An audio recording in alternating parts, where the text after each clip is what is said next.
थोड़ा बूढ़ापन क्यों चले गए, उसके बाद फिर से ज्यादा सोचने लगे कि नहीं देश नहीं, चलो कम से कम हम अपना क्षेत्र बदलते हैं।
अगला मैच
दूंगा। बल्कि आज मैं अपने प्रति अपने देश के योगदान के बारे में बात करना चाहूंगा। मित्रों, क्या आपने इस देश को महान बनाने के लिए कोई काम किया है या कर रहे हैं? मैं आपसे एक प्रश्न करना चाहता हूँ कि कोई देश महान कब बनता है? तो कोई देश महान तब बनता है जब उस देश के देशवासी महान बनते हैं, क्योंकि एक देश तो देशवासियों से महान बनता है। तो क्या हम सभी भारत के वासी महान बन रहे हैं? क्या हम कुछ ऐसा कर रहे हैं जो हमें महान बनाता है, या कहीं हम इसका उल्टा तो नहीं कर रहे हैं? कहीं हम पान खाकर दीवारों पर तो नहीं थूक रहे हैं? कहीं गाय की कूड़ा सड़कों पर तो नहीं फेंक रहे हैं? कहीं नल खुला छोड़ पानी की बर्बादी तो नहीं कर रहे हैं? कहीं थाली में परोसा खाना छोड़ने का अपमान तो नहीं कर रहे हैं? कहीं कमरे का लाइट आसमान का ऑन कर बाहर तो नहीं डाल रहे हैं? अफसोस हमें से ज्यादातर लोग ऐसा कर रहे हैं। अफसोस हमें से ज्यादातर लोग ऐसा कर रहे हैं। तो इसका मतलब है कि हम महान नहीं बन रहे हैं, और हम महान नहीं बन रहे हैं तो हमारा देश महान कैसे बनेगा? एक बूढ़े दादाजी ने क्या खूब कहा था कि जब मैं बचपन में था तो सोचता था कि जब मैं एक दिन बड़ा हो जाऊंगा तो ये पूरे देश को बदल के रख दूंगा। जब मैं एक दिन बड़े हो जाऊंगा तो ये पूरे देश को बदल कर रख दूंगा। दादाजी बड़े हो गए, दादाजी बड़े हो गए, और बड़े हो गए तब सोचने लगे कि भाई ये देश बदलना बहुत मुश्किल है। भाई ये देश बदलना तो बहुत मुश्किल है। चलो हम अपना राज्य ही बदल देते हैं, चलो हम अपना राज्य ही बदल देते हैं। दादाजी की उम्र ढलते गई। दादाजी फिर उन्होंने सोचने लगा ये तो मेरी बस की बात है ही नहीं, राज बदलना भी बहुत मुश्किल है, ये भी ना हो पाएगा हमसे। फिर दादाजी सोचने लगे, थोड़ा बूढ़ापन की ओर चले गए। उसके बाद फिर से दादा सोचने लगे कि नहीं, देश नहीं, चलो कम से कम हम अपना क्षेत्र बदलते हैं। दादाजी से वो भी ना हो पाया। तब दादाजी मरने के कगार में हो गए और सोचने लगे कि काश मैं देश को बदलने के बारे में ना सोचकर, काश मैं राज्य को बदलने के बारे में ना सोचकर, काश मैं क्षेत्र को बदलने के बारे में ना सोचकर अपने आप को बदले रहता। काश मैं अपने आप को बदले रहता। आज हमसे मेरे क्षेत्र के लोग बदले रहते, मेरे क्षेत्र के लोगों को देखकर आज राज्य के लोग बदले रहते। तो राज्य के लोगों से एक दिन ना एक दिन सीख कर या देश जरूर बदलाना था। तो मित्रों, मेरे कहने का मतलब ये है कि आप जो दूसरों में बदलाव देखना चाहते हैं, आप जो दूसरों में परिवर्तन देखना चाहते हैं, वो खुद से शुरू कीजिए ना, वो खुद से शुरू कीजिए, तभी ये संभव हो पाएगा। तो मित्रों, मेरा कहने का मतलब यही था कि आप दूसरे को मत समझाइए कि आप ऐसा कीजिए, आप दूसरों को मत समझाइए कि आप ऐसा कीजिए। आप वो खुद से शुरू कीजिए ना, वो खुद से शुरू कीजिए। कहीं ना कहीं आपसे देखकर, आपको देखकर, आपसे सीखकर इस क्षेत्र के लोग जरूर बदलेंगे, और कहीं ना कहीं एक दिन राज्य और देश जरूर बदलेगा। तो मेरा कहने का मतलब यही था कि आप जो दूसरों में बदलाव देखना चाहते हैं, वो खुद से शुरू कीजिए। नजारे ने नजर से कहा, नजारे ने नजर से कहा कि नयन से बड़ी कोई चीज नहीं।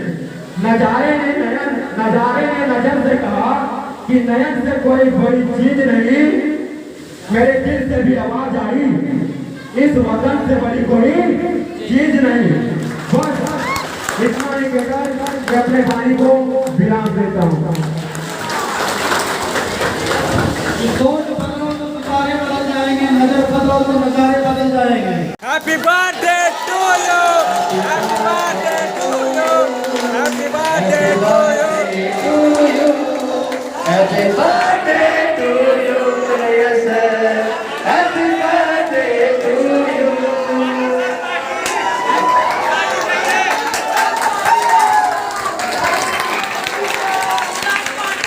यही हमारी संस्कृति है, यही हमारी सभ्यता भी है। आप सभी इतने फाइनली आज का ब्लॉग हुआ यहीं पर समाप्त। तो आपने यहाँ मेरे आदर्श कॉलेज महाविद्यालय के सारे सांस्कृतिक कार्यक्रम को देखा अच्छे से, और मैं समझ रहा होगा कि आप सबों का और मेरे प्रिय शिक्षक कुछ इस तरह से, तो आप सबों ने अच्छे से देखे होंगे इस सांस्कृतिक कार्यक्रम को। तो चलिए मिलते हैं किसी नेक्स्ट ब्लॉग में, अभी तक जय हिंद।